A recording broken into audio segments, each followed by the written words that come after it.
ఆదికాండము 46వ అధ్యాయం. అప్పుడు ఇశ్రాయేలు తనకు కలిగినదంతయు తీసుకొని ప్రయాణమై బెయేర్షెబాకు వచ్చి తన తండ్రి అయిన ఇస్సాకు దేవునికి బలులనర్పించెను. అప్పుడు రాత్రి దర్శనములయందు దేవుడు యాకోబు యాకోబు అని ఇశ్రాయేలును పిలిచెను.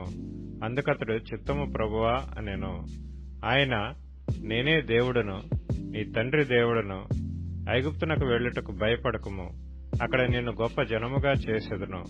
నేను ఐగుప్తునకు నీతో కూడా వచ్చెదను. అంతేకాదు, నేను నిశ్చయముగా నిన్ను తిరిగి తీసుకుని వచ్చెదను.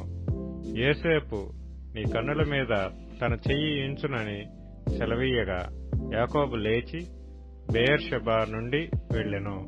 ఫరో అతన్ని నెక్కించి తీసుకుని వచ్చుటకు పంపిన బండ్ల మీద ఇశ్రాయేలు కుమారులు తమ తండ్రి అయిన యాకోబును, తమ పిల్లలను, తమ భార్యలను ఎక్కించిరి. వారు అనగా యాకోబును అతని యావత్తు సంతానమును తమ పశువులను తాము కనానులో సంపాదించిన సంపద యావత్తును తీసుకుని ఐగుప్తునకు వచ్చిరి. అతడు తన కుమారులను, తన కుమారుల కుమారులను, తన కుమార్తెలను, తన కుమారుల కుమార్తెలను, తన యావత్తు సంతానమును ఐగుప్తునకు తనతో కూడా తీసుకుని వచ్చెను. యాకోబును అతని కుమారులను ఐగుప్తునకు వచ్చిరి. ఇశ్రాయేలు కుమారుల పేర్లు ఇవే. యాకోబు జ్యేష్ఠ కుమారుడు రూబేను. రూబేను కుమారులైన హనోకు, పల్లు, హెస్రోను, కర్మి. షిమ్యోను కుమారులైన యెమూయేలు, యామీను, ఓహదు, యాకీను, సోహరు, కనానీయురాలి కుమారుడైన షాపూలు. లేవి కుమారులైన గెర్షోను, కహాతు, మెరారి. యూదా కుమారులైన ఏరు, ఓనాను, షేలా, పెరెసు, జెరహు.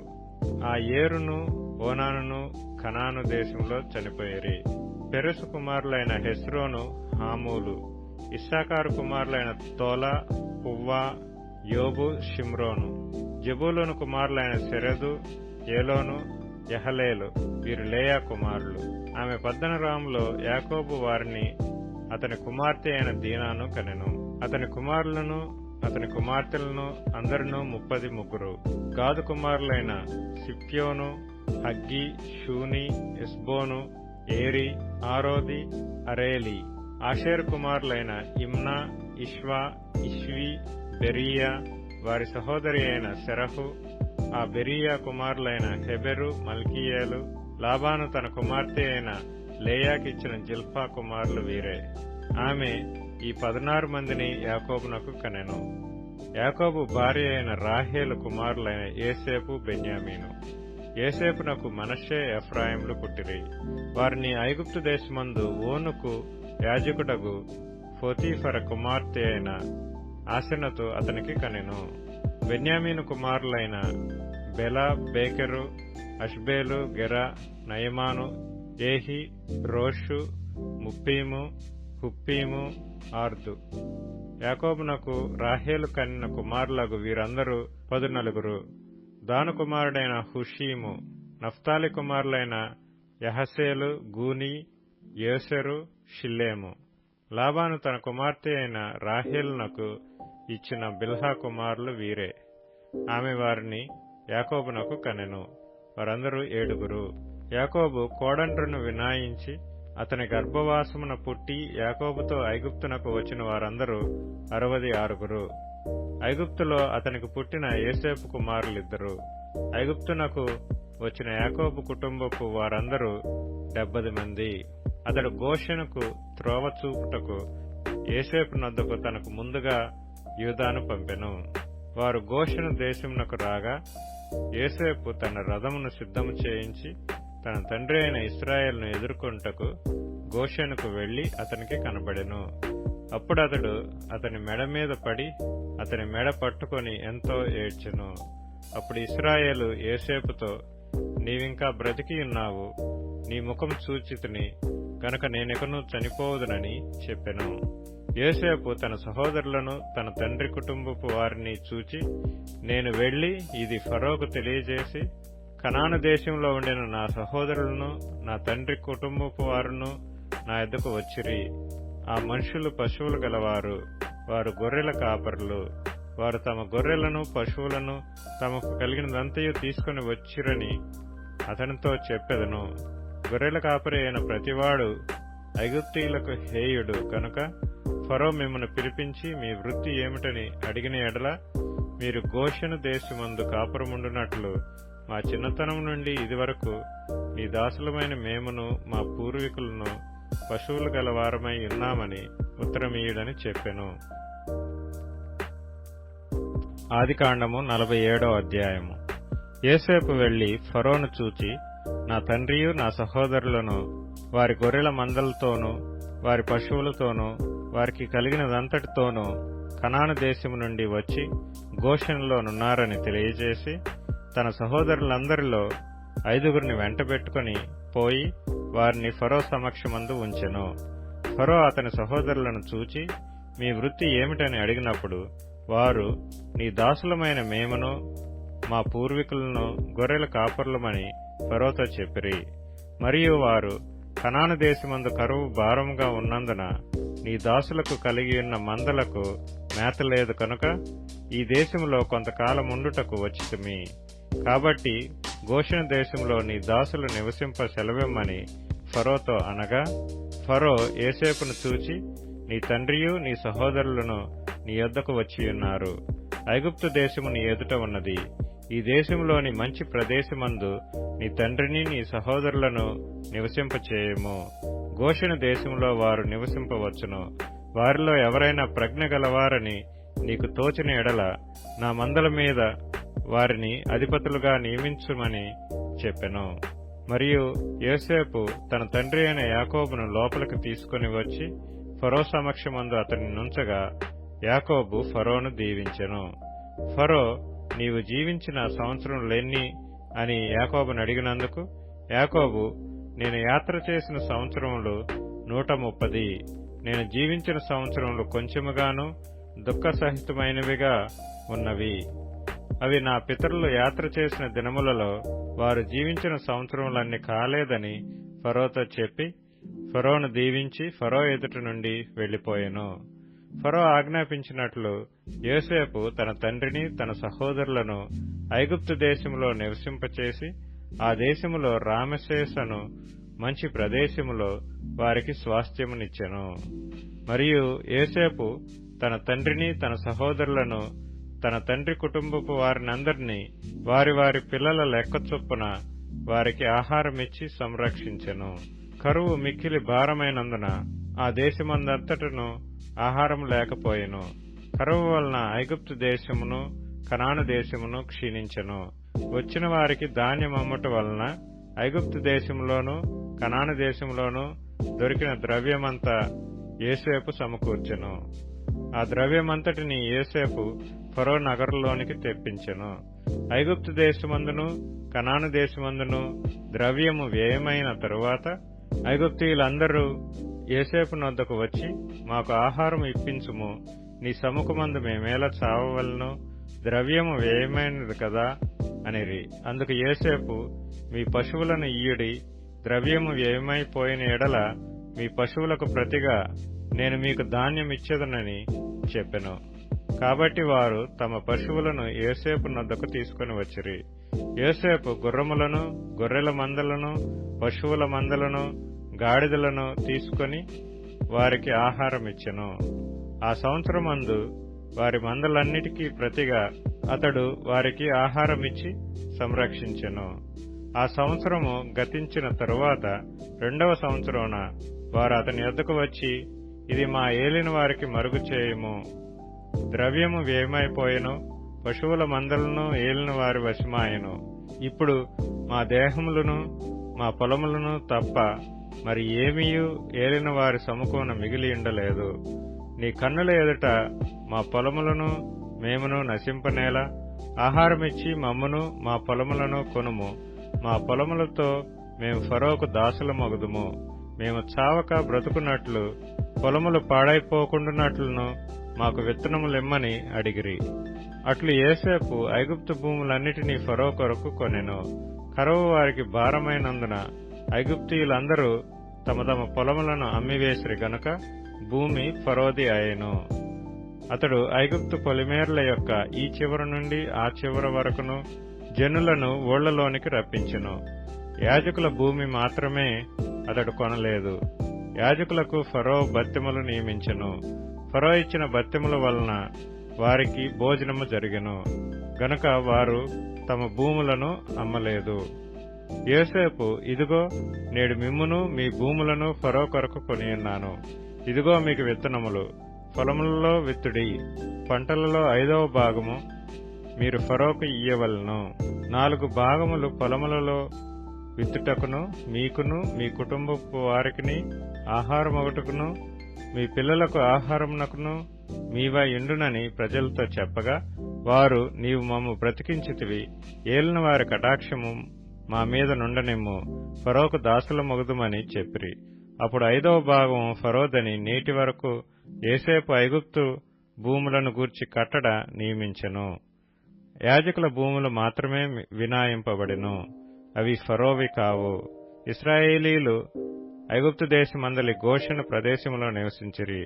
అందులో వారు ఆస్తి సంపాదించుకొని సంతానాభివృద్ధి పొంది మిగుల విస్తరించిరి. యాకోబు ఐగుప్తు దేశంలో 17 సంవత్సరములు బ్రతికెను. యాకోబు దినములు అనగా అతడు జీవించిన సంవత్సరములు 147.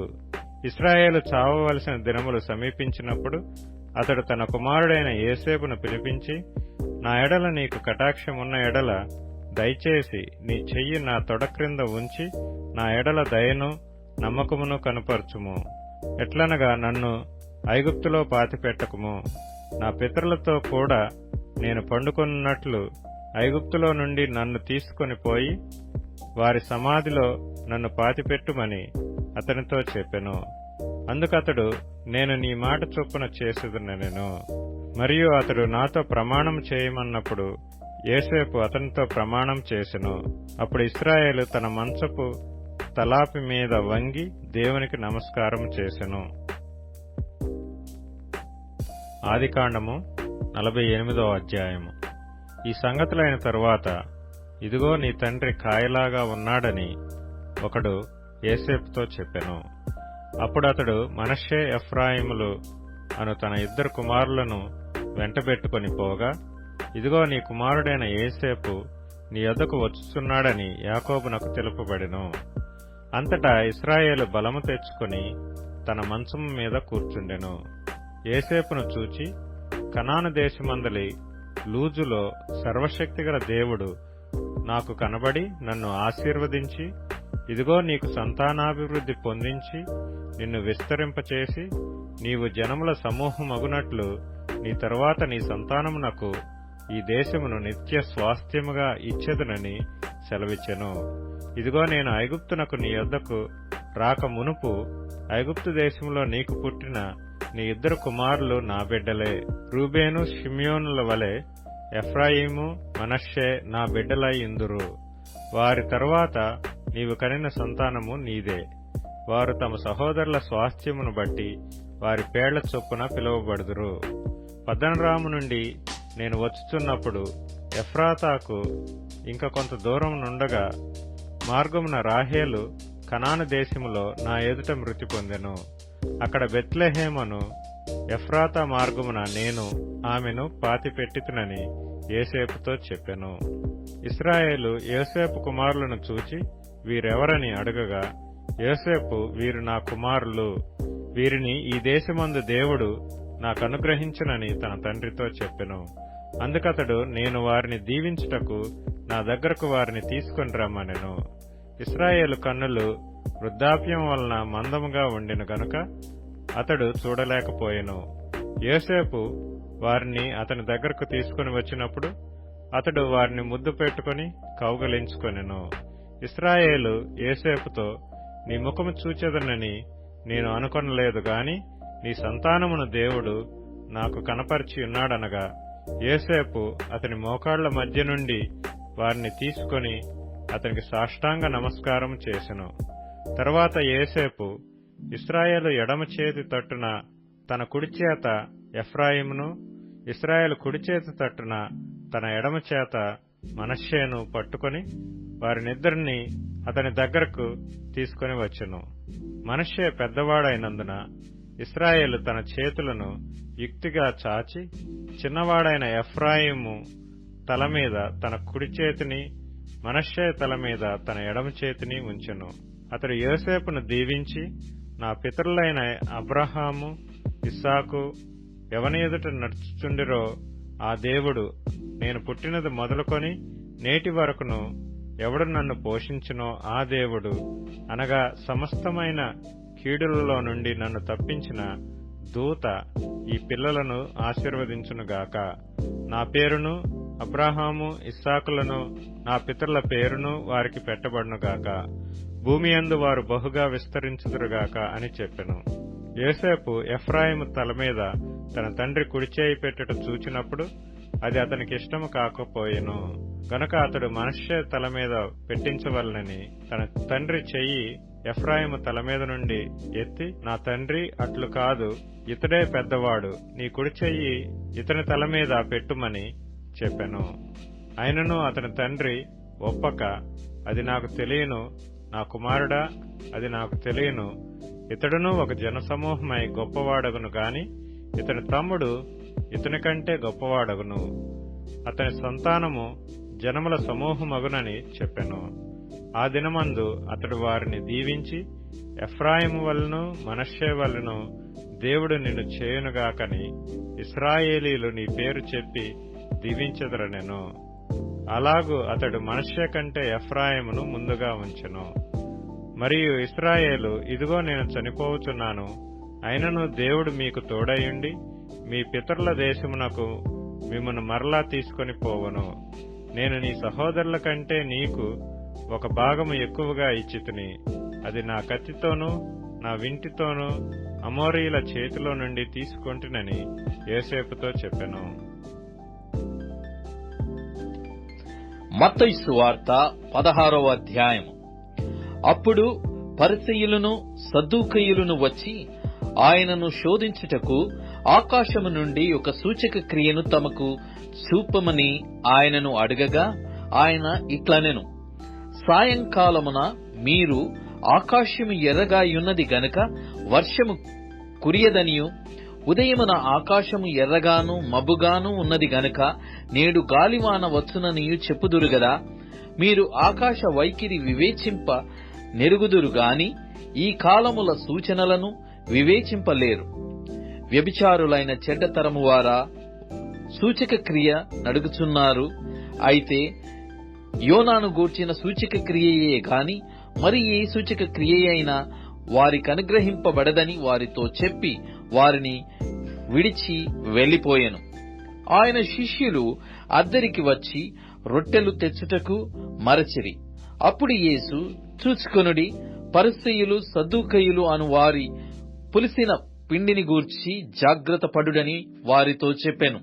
కాగా వారు, మనము రొట్టెలు తేనందున గదా ఈ మాట చెప్పెనని తమలో తాము ఆలోచించుకొనుచుండిరి.